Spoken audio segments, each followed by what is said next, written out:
नमस्कार, बहुत स्वागत है आप सभी का। आप देख रहे हैं स्पेशल रिपोर्ट, आपके साथ मैं हूं ममता तिवारी।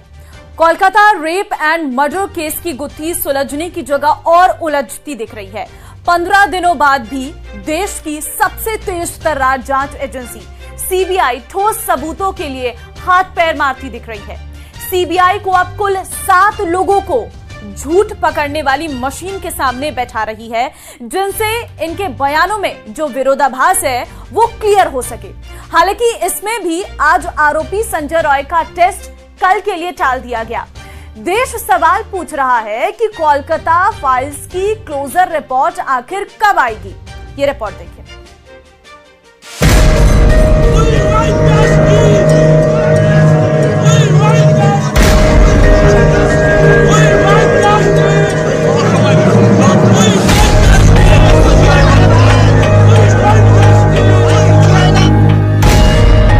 दीवारों और बंद दरवाजों के पीछे वो चीखती रही।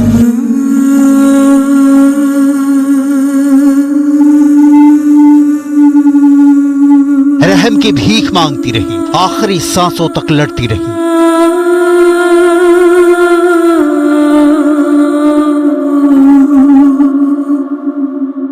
जबकि ना उसने कम कपड़े पहने थे, ना वो आधी रात घर से निकली थी, ना सुनसान सड़क पर थी। उसकी तो गर्दन में जान बचाने वाला आला था। फिर भी उसे नोचा गया, खसोटा गया, असमत लूटी गई, मौत के मुंह में झोंक दिया गया। हैवानियत की सन्न कर देने वाली कहानी, द कोलकाता फाइल्स।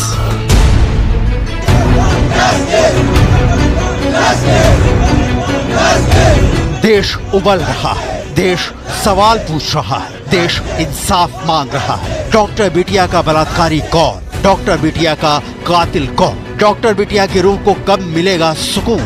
किसी के पास जवाब नहीं है। किसी के पास 8 और 9 अगस्त के दरमियानी रात का हिसाब नहीं है। क्या हुआ? कैसे हुआ? कब हुआ? क्यों हुआ? किसने किया? कौन कौन शामिल? देश की सबसे बड़ी जांच agency central bureau of investigation यानी सीबीआई परत दर परत तलाश कर रही है। केस का रेशा रेशा खंगाल रही है, लेकिन सवाल अब भी अनसुलझे हैं। 15 दिन बाद कितने मिले सबूत? कितने मिले गवाह? कितने दूर रह गए हैं कानून के हाथ? डॉक्टर बिटिया को कब मिलेगा इंसाफ? न्यूज 18 इंडिया की सबसे बड़ी पड़ताल, the Kolkata files. Kolkata case की डिटेल दिखाने से पहले पीड़िता के पिता ने क्या कहा, सुनिए। आपको लगता है कि कहीं ना कहीं अस्पताल प्रशासन ने एक बड़ी चूक की है? पहले से तो हमको अस्पताल के जो डिपार्टमेंट जो है जिसका पास मेरा लड़की को भेजा था वो ऑन ड्यूटी में था। एक ऑन ड्यूटी में एक जो लड़का हो या लड़की जिससे काम करता है, जैसे हमारा अंदर 3-4 आदमी काम करता है, उसका जो जिम्मेदारी है वो तो मेरा ही है ना जी। कोई दुर्घटना घट जाए तो मेरा हमको ऊपर जिम्मेदारी पड़ेगा। लेकिन उस लोग अभी तक इसके बारे में आज इतना दिन में कोई फोन से भी बात नहीं। जब उनका शव मिलता, आपको कितने बजे फोन आया और किसने फोन किया था? 10:53 पर फोन आया और उसके बाद हमने किया। उसके बाद उसने उधर से भी फिर एक बार फोन आया, उनसे बोला मैं असिस्टेंट सुपर बोल रहा हूँ, आपका लड़की लगता है सुसाइड कर दी। सीबीआई आज 7 किरदारों का पॉलीग्राफ टेस्ट करा रही है। दिल्ली से एक विशेष टीम आकर ये पॉलीग्राफ टेस्ट को कर रही है, जिसमें संजय रॉय, इसके अलावा पूर्व principal Sandeep Ghosh, 2 trainee doctor, एक इंटर्न और 2 अन्य स्टाफ शामिल हैं। सीबीआई इस टेस्ट के जरिए जानना चाहती है कि आखिर 8 और 9 अगस्त की रात सेमिनार हॉल में क्या हुआ था। तो ये तो क्लियर होता जा रहा है कि इस केस से जुड़े वो कौन से और कितने किरदार हैं जिन पर सीबीआई अपनी जांच फोकस कर रही है। नंबर 1, आरोपी संजय रॉय, जिसे 14 दिनों के लिए जेल भेजा जा चुका है। नंबर 2, आरजीकर का पूर्व principal doctor Sandip Ghosh. Number 3, first year PG doctor Arka. Number 4, first year PG doctor Soumitra. Number 5 house staff Gulab. Number 6 एक इंटर्न सुखदीप। नंबर 7 अस्पताल का एक और स्टाफ।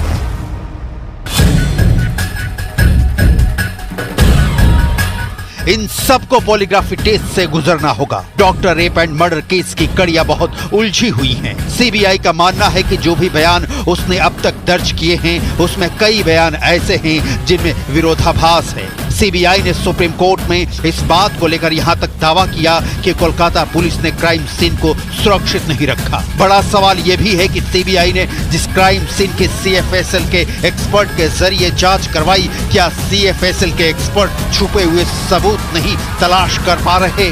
पूर्व प्रिंसिपल संदीप घोष से लगातार पूछताछ करने के बाद पॉलीग्राफी में जो सवाल पूछे जा रहे हैं वो इसी से संबंधित हैं।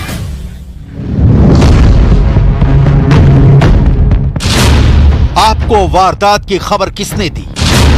सेमिनार हॉल के पास मरम्मत क्यों कराया? आपने पुलिस को सूचना तत्काल क्यों नहीं दी? पहला जो सबसे पहले मैंने पकड़ा था वो स्टूडेंट लोग को फेल करवाते थे। फेल करा करके उनसे पैसे अच्छे खासे रकम वसूलते थे और जो उनके बात नहीं सुनते थे, कुछ उसमें स्टूडेंट थे जो ये पैसा को कलेक्ट करते थे। फिर उन्हीं जूनियर स्टूडेंट को वो शराब पिलाते थे, उनको पैसे का लालच लत लगाते थे। इसके अलावा बहुत सारा बेआईनी काम, जैसे बॉडी का लेके, जैसे डेड बॉडी का लेके तस्करी करना, जैसे बायोमेडिकल वेस्ट का मैंने बताया था, इसको भी मैंने एक्सपोज किया था। संदीप घोष क्या छिपा रहे हैं, क्या बता रहे हैं? उम्मीद है कि पॉलीग्राफी टेस्ट से दूध का दूध पानी का पानी हो पाएगा।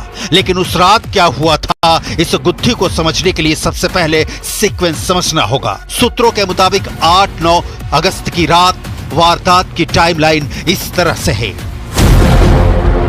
पीड़िता और 2 फर्स्ट ईयर के छात्र अर्का और सौमित्र ने 12 बजे रात को साथ में डिनर किया। इसके बाद वो सेमिनार रूम में गए जहां वो 1:30 से 2 बजे तक रहे और नीरज चोपड़ा का जेवलिन फाइनल देखा। सेमिनार रूम के सामने स्लीप रूम है जहां डॉक्टर आराम करते हैं। अलका और सौमित्र स्लीप रूम में गए जबकि पीड़िता सेमिनार रूम में आराम करने लगी। गुलाम ने 2:45 बजे तीसरी मंजिल पर जाने की बात कही जबकि सुखदीप ने कहा कि वो इंटर्न रूम में था।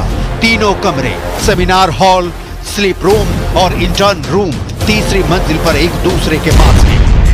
इसलिए सवाल उठ रहे हैं कि 4 डॉक्टरों में से क्या किसी एक ने भी सेमिनार हॉल में उस रात क्या हुआ ये जान पाए? सीबीआई 4 डॉक्टरों और 2 स्टाफ से यही समझने की कोशिश कर रही है, इसलिए झूठ पकड़ने वाली मशीन का इस्तेमाल कर रही है। इन लोगों से जो सवाल पूछे जा रहे हैं उसकी लिस्ट भी देख लीजिए।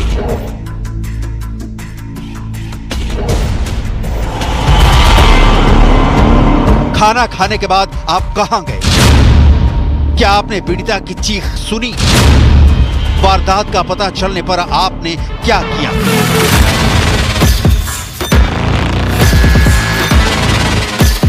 सवाल है कि पीड़िता को आखिरी बार जिंदा देखने वाले 4 डॉक्टरों के पॉलीग्राफ टेस्ट से सीबीआई को क्या हासिल हो सकता है? और उससे भी बड़ा सवाल है कि सीबीआई के सामने ऐसी कौन सी चुनौती आ गई है जिसके चलते उसे 1-2 नहीं बल्कि 7 लोगों के पॉलीग्राफ टेस्ट कराने की जरूरत पड़ गई। इस वारदात के अगले दिन कोलकाता पुलिस ने संजय रॉय को गिरफ्तार किया था। कोलकाता पुलिस संजय राय की गिरफ्तारी के बाद इस मामले को जितना ओपन एंड शट मान रही थी, सीबीआई को ऐसा नहीं लगता है। कोलकाता पुलिस की नजर में मुख्य आरोपी संजय रॉय है, लेकिन सीबीआई असली कातिल तक पहुंचने के लिए 7 किरदारों का पॉलीग्राफ टेस्ट करा रही है। बता दें कि कोलकाता पुलिस ने सेमिनार हॉल में मिले ब्लूटूथ के जरिए अगले दिन संजय रॉय को गिरफ्तार किया था। असल में सीबीआई के सामने सबसे बड़ी चुनौती यह है कि सीबीआई उन्हीं सबूतों पर जांच करने के लिए मजबूर है जो कलकत्ता पुलिस से सीबीआई को मिले हैं। जैसे कलकत्ता पुलिस द्वारा लिया गया पीड़िता का डीएनए सैंपल। सीबीआई की एंट्री से पहले पीड़िता की बॉडी का पोस्टमार्टम हुआ और बाद में अंतिम संस्कार भी कर दिया गया।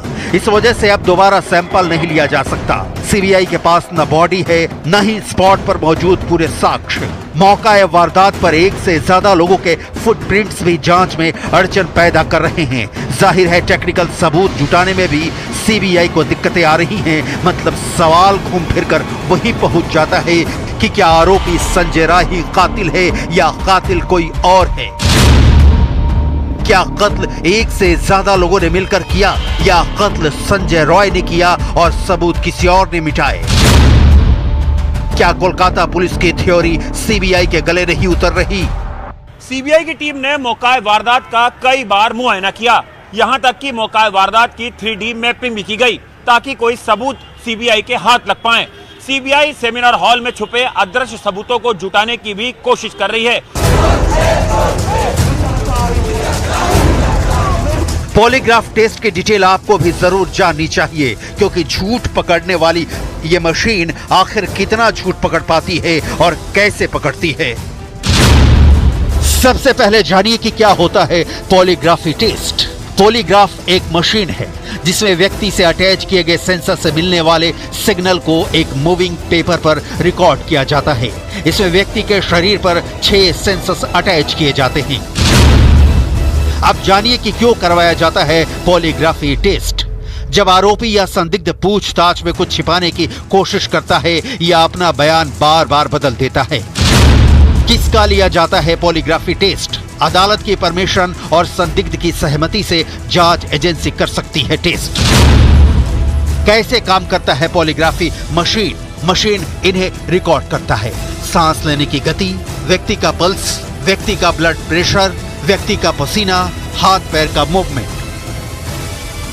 कोलकाता केस इसलिए भी उलझ गया है कि जिस आरोपी संजय रॉय को कलकत्ता पुलिस ने गिरफ्तार किया उसका कहना है कि वो निर्दोष है, उसे फंसाया जा रहा है। संजय रॉय की वकील का कहना है कि वो पॉलीग्राफी टेस्ट के लिए इसीलिए तैयार हुआ क्योंकि सच सामने आ सके। लेकिन सवाल है कि क्या संजय सच बोल रहा है? संजय के दोस्त ने उसके व्यवहार को लेकर जो कहा उसे बहुत ध्यान से सुनने की जरूरत है। करता था, उससे हम लोग बातचीत ही बोलना बंद कर दिया भैया। किस तरह का कचरा, मतलब क्या क्या करता था? वही पीने का बाद माँ कौन बहन कौन कहा है, मैंने बोले ना टोन टिटकारी काटे ना, वैसे ही करता था। मतलब क्या छेड़खानी करता था लड़की? हाँ, वैसी छिड़कानी फिरकानी करता। उसके साथ हम लोग बाती नहीं करते थे। आता तो भागा देते थे हम लोग का पास। मत दारू पीता था, रात को कितना 2:30 बजे दारू पीते पीते बियर लेके आया था, तो हम भी 2 घोट पी लिया था। बस वही लेके वहाँ कौन जा रहा था, छिड़कानी किया। मेरा क्या कर रहे, बोला हम पिलाया हम खिलाया थे हम ही को। उसके बारे में ये भी बहुत कहानियां चल रही हैं कि ये रेड लाइट एरिया बहुत जाता था यहाँ का, और ये गंदी वीडियो देखता था। हाँ, ये हो सकता है। पत्नी जो थी, एक से ज्यादा पत्नी थी उसकी, बताते हैं यहाँ पे। हाँ, यहाँ पे तो सभी जानता है, उसका 4 तो शादी है। 4 कोलकाता केस की जांच कहीं उलझकर दम ना तोड़ दे, इसलिए सीबीआई कोई कोर कसर नहीं छोड़ना चाहती है। सीबीआई हर एक उस तकनीक का इस्तेमाल कर रही है ताकि इस मर्डर मिस्ट्री से पर्दा उठाया जाए। लेकिन इस तरह से इस घटना और इस वारदात ने कोलकाता ही नहीं बल्कि पूरे देश में आक्रोश की लहर दौड़ा दी है, और हर तरफ दरिंदे के लिए फांसी और बेटियों के लिए इंसाफ की मांग की जा रही है। Sealdah court, Calcutta high court, supreme court जिसने स्वतः संज्ञान लिया, सबकी नजरें सीबीआई जांच पर टिकी हैं। सीबीआई कोर्ट में यह क्लियर कर चुकी है कि साक्ष्यों के साथ छेड़छाड़ किया गया। लिहाजा अब सवाल है कि क्या कोलकाता केस का सच देश के सामने आ पाएगा या लंबी जांच तारीख पर तारीख वाले फैसले में उलझकर कुछ भी मुकम्मल पता नहीं चल पाएगा। क्योंकि इंसाफ में देरी का एक मतलब ये भी होता है इंसाफ का नहीं मिलना। जब पूरी दुनिया को यह लग रहा है कि ईरान इजराइल पर बड़ा हमले करना जा रहा है, तो ऐसी जंगी माहौल में ईरान को पछाड़ते हुए हूती ने लाल सागर में खौफनाक हमला किया है। हूती के इस हमले ने इजराइल और अमेरिका के होश उड़ा दिए हैं। हूती ने साफ कह दिया है कि इजराइल और अमेरिका को हानिया की हत्या और गाजा में चल रहे नरसंहार की कीमत चुकानी पड़ेगी।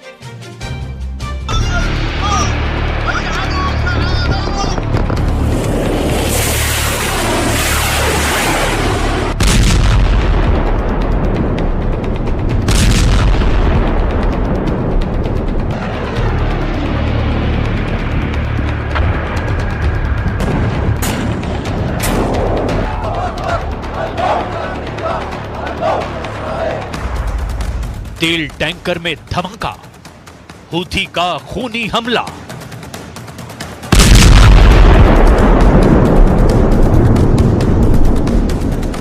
अगर इजराइल और अमेरिका हूथी लड़ाकों को अनाड़ी और कम खतरनाक समझते हैं तो जरा लाल सागर का ये वीडियो देख लीजिए। हूथी ने ऐसा धमाका किया है कि इजराइल, अमेरिका और ग्रीस के होश उड़ गए हैं।